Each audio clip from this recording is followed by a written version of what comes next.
out to the kid place. Where did they go? To the kid place. Dave, you're going to stay here now. Hey, Dave. Hello. And as they take off, I am looking forward to this. I have been to Haiti, and I went with a group called Mountaintop Ministries, and I worked in a medical clinic and was able to work in a school, and we were able to do worship, and I was able to preach at a church down there, and I got to go to an orphanage, and it was just an awesome experience. But it's something that truly, until you've been there, it's indescribable. But she spent a lot more time than I have, so I'm so looking forward to this. So Miss Ann, would you please come up here and share with us what God has for us? Welcome here.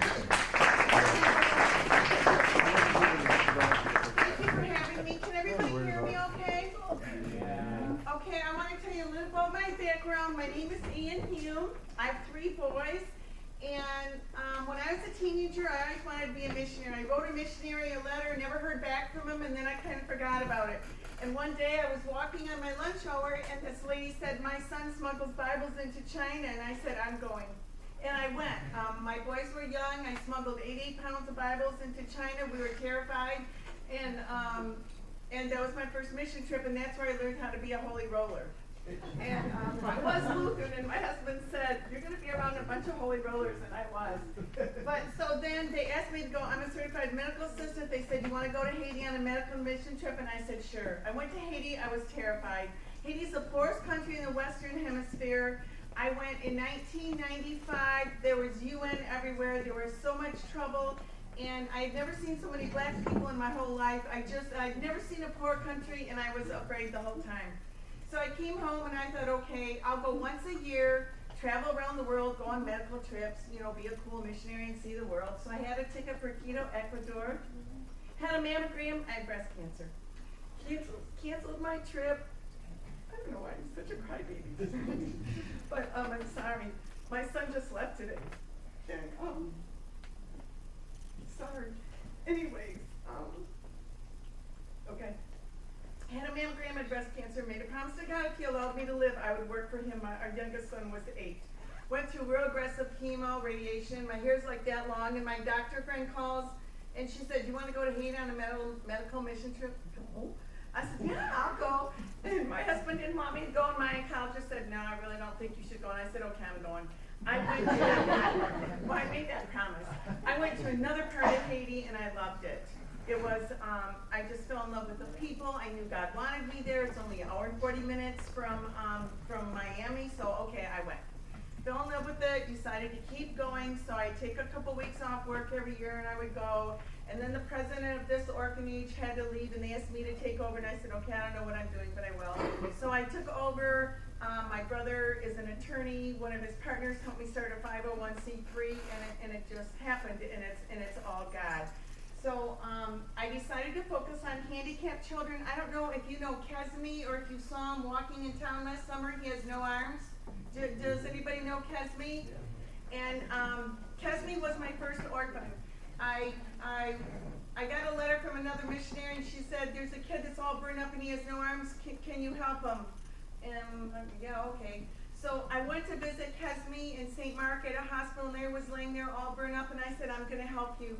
So I went home and wrote to doctors and contacted hospitals. We got a medical visa for him, brought him to the United States, got him prosthetic arms, and put him in American school. Then he went to Alpena College for a year. He just graduated from Moody Bible Institute with his bachelor's last spring. He's now at Wheaton Bible College in Chicago for his master's.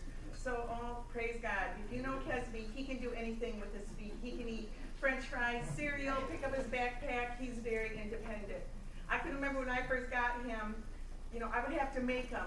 One of my girlfriends that I work with said, just a month ago, she said, I was really mad at you for how you treated Kesme. She goes, but now I understand. I saw a Helen Keller movie when I was younger, and it said, you don't treat kids like you're disabled. So he did a vacuum with a stub, and I put him in the shower. Kesme, you need to learn how to scrub yourself, and not giving yourself a shower the rest of your life. So I'd go shut the door, and he'd yell. He calls me Mom, Mom, and I wouldn't help him. So then he got his prosthetic arms. We got him home, and he goes, I can't wear those. They're too heavy. And I said, yeah, you can. And then I said, okay, we're gonna go for a walk. No, I can't go for a walk. He said, yeah, you can. 5 minutes later, he's skipping in the woods with his new arms on. That's Hesme. You know, he's an amazing young man. Okay, so now we focus on handicapped children. I rent an orphanage building, and I hope to buy soon. I've been looking for a place to buy for our own. So the clicker. You're gonna have to tell him that was not Oh, right. okay. You'll have to tell him. Okay, so you can go first. That's fine. This is our house that we rent. By the way, Dave Taylor has been to Haiti with me. He's the vice president of our mission. My husband was just there for 5 weeks. He works in Antarctica, and he came from Antarctica to Haiti with me. Debbie Shermer's here. She's our treasurer. Michael Detmer, his brother and his mom have been to Haiti. Beth Taylor has been to Haiti. Detmer, sorry. And so they've all been to my mission. This is my house. We rent it for $7,500 a year. We have 24 people living in this house. It's bigger than what you think. See the balcony up there with that mosquito net? That's my bedroom. That's where I sleep every night with the mosquito net over me because it's very hot in Haiti. Even in the winter months, it's very hot. Okay? In Haiti, it's the poorest country in the Western Hemisphere. It's the other side of the Dominican Republic. It's about 1 hour and 40 minutes to fly from Miami. So it's hard to believe a country that close to the United States can be that poor. 80% live in abject poverty in Haiti. This is our market. Now, in our town, we have market on Tuesdays and Saturdays. We don't have a Kmart, Walmart. It's all out on the street. So these women sit out in the sun all day to sell their products, okay?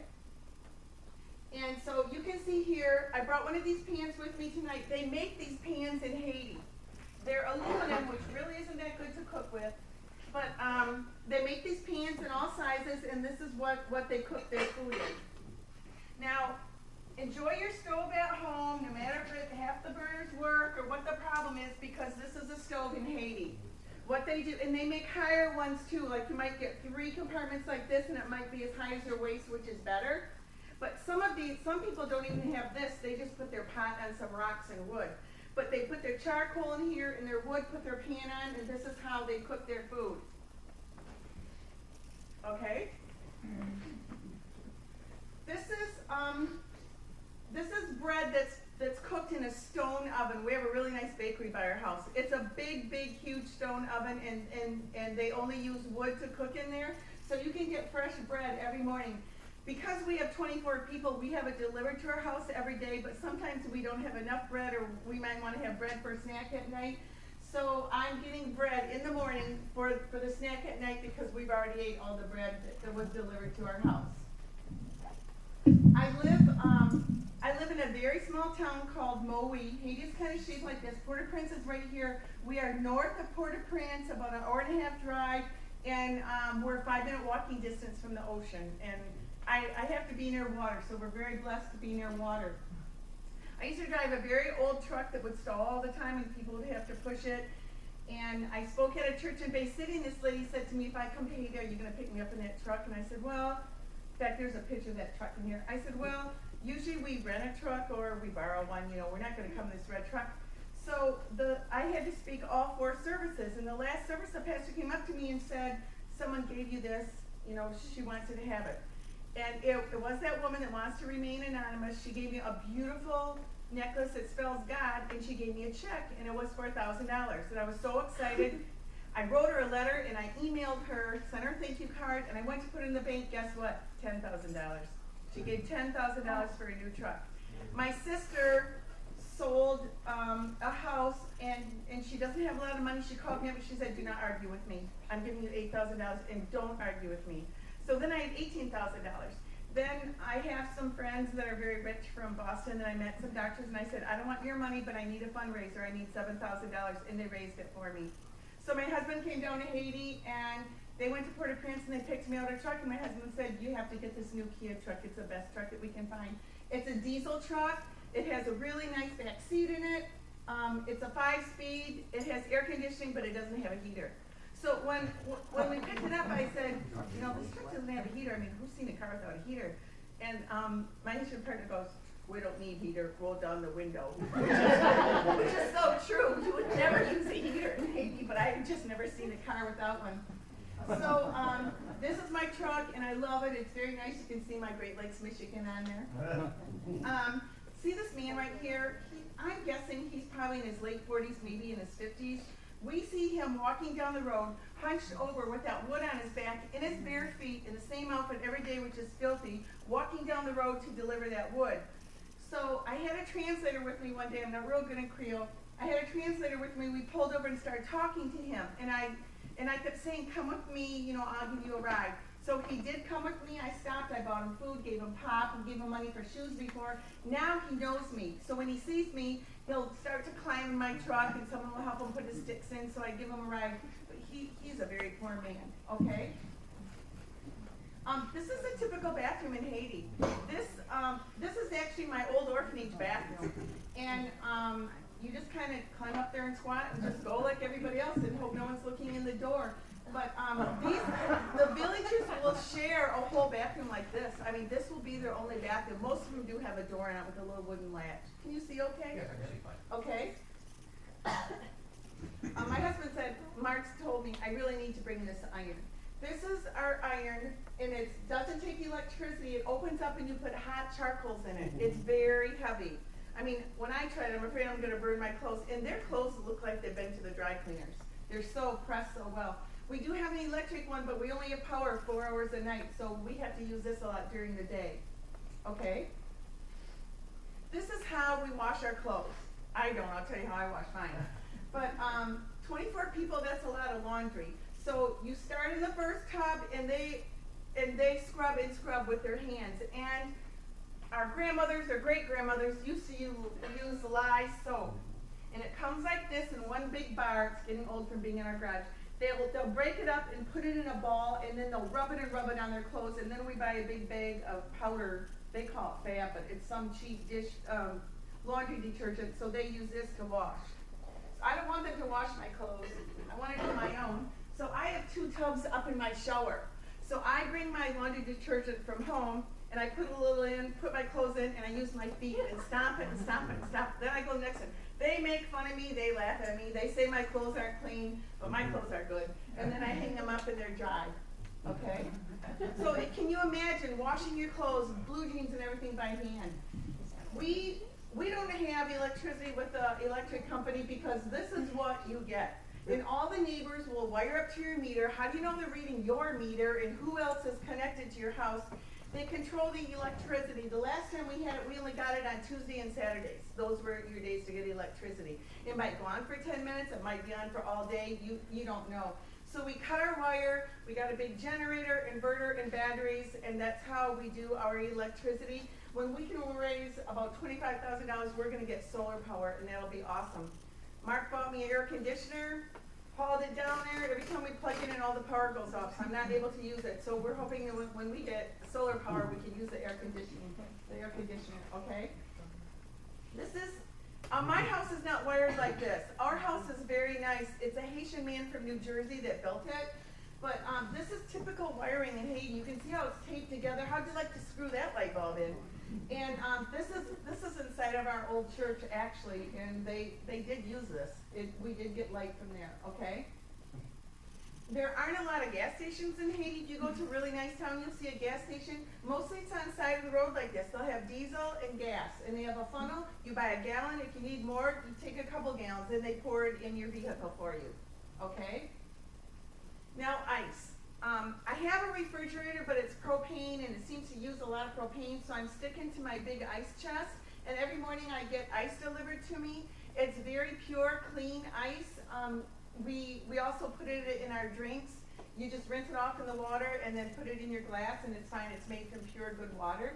But it's a big ice truck with rice shucks around it, and they chop you off a piece. So I have a big block in my cooler, and when we get ice, we take the ice pick and we break off a piece. Okay? That's like from the early 1900s. This is his job. There's not a lot of equipment, tractors. This guy pounds rocks all day long and makes gravel. There's a guy down our road, and his wife brings him lunch all the time, and she'll sit and talk to him. How would you like to do that all day long, just sit there and pound rocks? And that's how he makes a living, okay? This was right in my backyard. Remember, they don't have chainsaws, they don't have sawmills. They are cutting down trees, and it took them a couple weeks to do their job. So the guy's on top, the saw's down at the bottom, it's sweating out, they're so hot, and they saw and saw those logs and make it into lumber. Okay? Now, the wife is there and she's cooking. Remember I told you a lot of people aren't fortunate to have a little grill like that. She cooks on the ground. And she has a black garbage bag and they put it over their rice and that's how they cook their rice. And our cook was doing that and I said, hey, you know, that's not really a good idea. Plastic carcinogenic. Let's buy a lid. So we had a lid made to go on our pan. And then there's beans in the other pan. Okay? This is called City of Soleil. It's one of the worst slums in the world. I helped start a cholera clinic here. This is how people live. I mean, all the time. And it's way over 100 degrees. So can you imagine living in a metal house with a metal roof all the time and not having a bathroom or running water? Okay. This picture, I probably took this picture 15 years ago. This is a little boy. I saw him up in the mountains skiing in an old white shirt. But look how happy this kid is. I just love this picture. And that's a typical Haitian. Not very many clothes, but a nice smile on their face. And no shoes. Okay? Kesme is from the village of LaGrange. I was the first white person to go to that village. I remember his aunt, the day I got there, his aunt talked to Kesme and said, why does your mom want to come to a hellhole like this? That's what she called her village.